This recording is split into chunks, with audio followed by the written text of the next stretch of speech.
Welcome to Daily Swing. Today we're breaking down the 3-day dip plus 19-day breakout strategy on SPY. A simple, systematic approach that delivered a 79% win rate. When do you sell? That's the question that haunts every trader. You watch your profits evaporate because you held too long or you exit too early and miss the real move.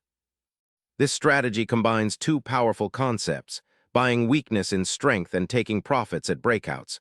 We're not trying to catch the absolute bottom or top. We use relative price action to make objective decisions. The strategy has three clean phases.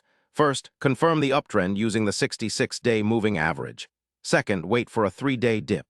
Third, exit when price breaks out to a 19-day high. Entry rules are straightforward.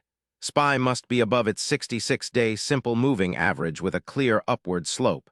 Then wait for the close to be the lowest in the past 3 days.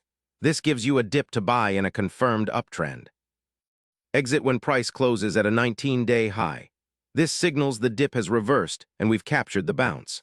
Optional stop loss at 5% or 2 times ATR if you want downside protection, but it's not required.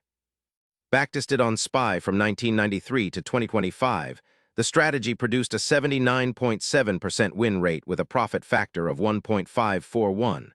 542 total trades. These are real, unoptimized results. Here's the mindset shift that matters.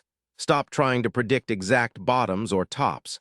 Use relative metrics based on recent price action. That's what makes this tradable in real market conditions. Let's recap. Buy SPY on 3-day dips above the 66-day moving average. Exit at 19-day highs. Simple relative metrics, nearly 80% win rate. If this video helped you out, go ahead and smash that like button and subscribe for more data-driven trading strategies.